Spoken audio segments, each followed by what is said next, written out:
Y esta noche María nos acompaña en el estudio Roberto Gil Suart, senador por el Partido Acción Nacional. Hola Roberto, bienvenido. Muy buenas noches, muchas gracias por la invitación. Es un placer estar con ustedes. Gracias por estar esta noche con nosotros.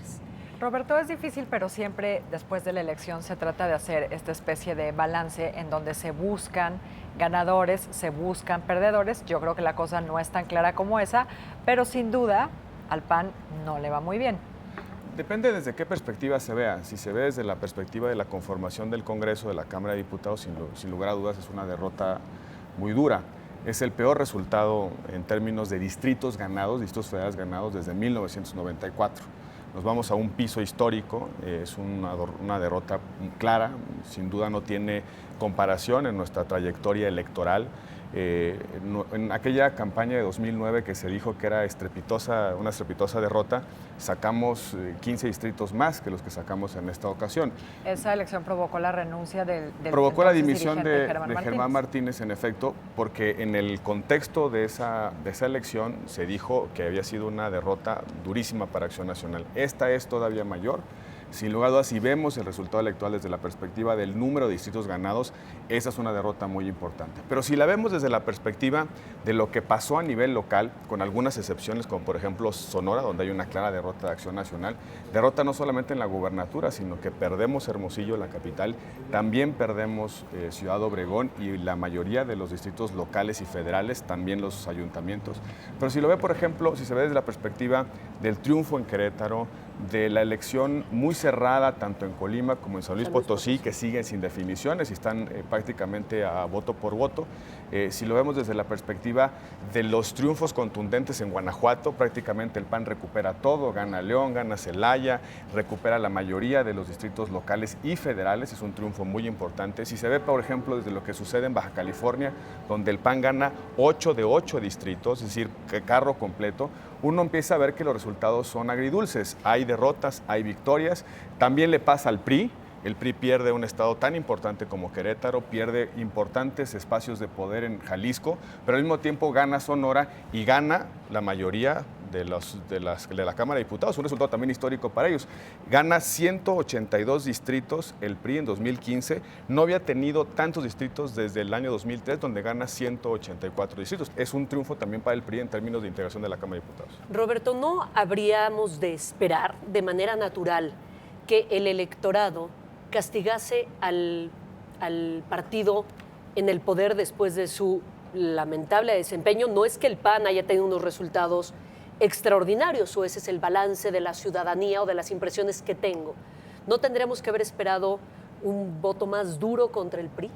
Tres conclusiones a la luz de los resultados globales. Uno, no hay un voto de castigo explícito al PRI, por lo menos no a nivel federal. Tan es así que obtienen 182 distritos federales de mayoría relativa y es muy probable que con el Verde y con Nueva Alianza tengan la mayoría absoluta. En consecuencia, no hay pues posibilidad de construir un argumento de que el electorado los castigó. Pero si uno revisa qué pasó a nivel local, puede haber también un argumento de que no hubo castigos a los gobernadores priistas. Por ejemplo, Quintana Roo gana todo, el gobernador. En Veracruz, el gobernador Duarte también gana la mayoría de los distritos. Parece que en Querétaro gana el PAN más que perder el PRI. Es decir, no hay, en principio, un voto de castigo, por lo menos no se ve en los números. En segundo lugar, creo que lo que le sucede a la oposición es que los votos opositores se dispersan. Ninguna fuerza política logra apropiarse de la alternativa y en consecuencia no genera un trasvase de votos de confianza del partido en el gobierno a la alternativa opositora. Tan es así que surgen nuevos partidos emergentes, tan es así que la izquierda se divide y tan es así que el PAN no logra un resultado que se esperaba mucho más amplio, mucho más destacado que lo que tuvimos. Parece pues, y es la tercera conclusión, parece también que las elecciones se definieron por contextos estrictamente locales.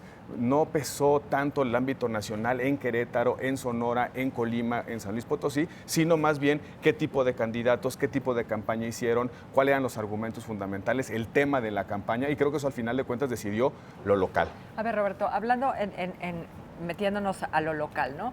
Un estado que a mí me desconcierta particularmente es Michoacán, porque ahí pues básicamente podríamos repartir aritméticamente casi las culpas entre el PRI y el PRD.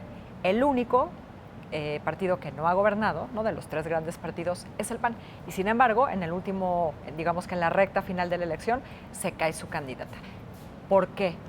¿Tiene que ver con la gestión del expresidente, hermano de la candidata del PAN? ¿O qué pasa en Michoacán? Que yo de verdad no lo sé leer. Dos factores creo que pesaron en Michoacán. En primer lugar, la polarización estrategia que hicieron PRI y PRD. En algún momento de la campaña, intencional o no intencionalmente, pero sí parece que hay una suerte de polarización entre los dos partidos. La elección es entre ellos o el PRD, incluso algunas encuestas ayudaron a generar esa percepción. En segundo lugar, el peso del dinero. Hay mucho dinero en la campaña. En las campañas electorales de Michoacán se vio mucho dinero. Y un tercer factor fue algunas estrategias que se siguieron de partidos políticos para desalentar la votación de los ciudadanos. Es extraño lo que pasó en Michoacán, porque estamos hablando de candidatos independientes en Nuevo León, un gobernador, en Jalisco, un diputado local, pero no vemos una candidatura independiente que se apropia de la capital. Morelia, en sí. Morelia gana un candidato independiente, una escisión del PAN que hace un movimiento ciudadano y gana la capital de Morelia. Parece también que en Michoacán hay una suerte de sofisticación del voto, porque gana Silvano, PRD, pero prácticamente todo lo demás lo gana el PRI. La mayoría de la Cámara de Diputados local y la mayoría de los ayuntamientos, incluidos los municipios más grandes, Zamora, Apatzingán y Lázaro Cárdenas, la gana el PRI. Es decir, no hubo una suerte de respaldo total hacia el PRD, sino que el elector sofisticó de alguna manera su voto y, por ejemplo, le entrega la capital a un candidato independiente, decisión del PAN, y las demás diputaciones locales a los contrincantes al segundo partido en preferencias electorales como es el PRI. Roberto, hace una hora el expresidente Felipe Calderón tuiteaba: Romualdo Mondragón, candidato panista en Villa Victoria, México, y que iba adelante, fue asesinado en su casa presuntamente por policías municipales. Ya hubo un pronunciamiento de nuestro partido, en efecto, nuestro candidato ganador en ese municipio del Estado de México logró imponerse en las preferencias electorales. Al parecer, los policías municipales sentaron a ultimarlo. Los testigos presenciales dicen que en efecto hubo una intervención de policías municipales. La competencia fue muy reñida con el candidato del PRI y con el actual presidente municipal.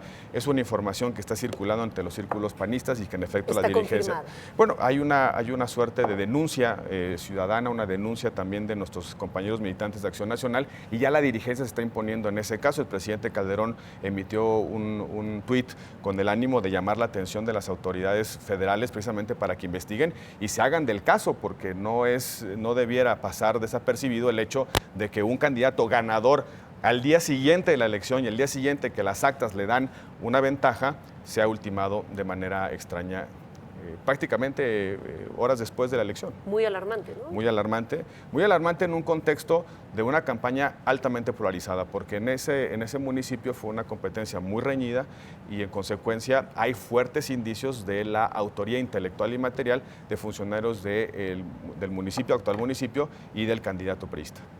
Roberto, ¿cómo sale la otra consecuencia inmediata, ¿no?, del resultado de la elección? Es cómo queda el dirigente en turno. Entonces, para cerrar, Roberto, ¿tú crees que, bueno, yo creo que no, que el dirigente actual, Madero, queda en una posición, digamos, un poco más frágil? Si revisa uno, insisto, los resultados globales, es posible construir argumentos de debilidad o de fortaleza. Si uno construye su propia salvación diciendo gané Querétaro, recuperé Querétaro o estoy empatado en Colima, uno puede entender que hay argumentos para sostener, o si se pone en la mesa los resultados de los distritos, habría argumentos para decir que en efecto tendríamos que pensar en una renovación de la dirigencia lo antes posible. Yo creo que lo que necesita el PAN es una seria autocrítica interna. Más allá de los resultados, el riesgo que tenemos frente a nosotros es no entender las circunstancias que está viviendo el país. Y sí tiene que ver con los candidatos independientes, sí tiene que ver con el desprestigio de los partidos políticos, sí tiene que ver con nuevas variables contextuales que van a jugar en los próximos procesos electorales.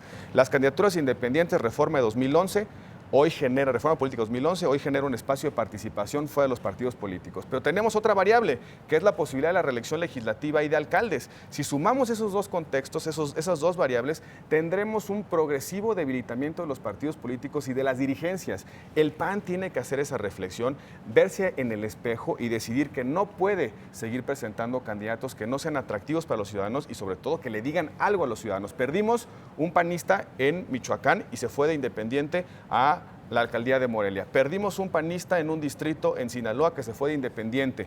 Es una llamada de atención, no solamente lo que pasó en esos dos casos, sino también lo que pasó en Nuevo León. O el PAN se piensa a sí mismo y piensa lo que tiene que hacer adelante, o vamos a ver esto de manera más cotidiana. Muy bien, Roberto. Gracias. Pues muchas Roberto. gracias. Ya veremos si, como dices, el PAN será la alternativa natural al PRI, la sensata y responsable rumbo al 2018.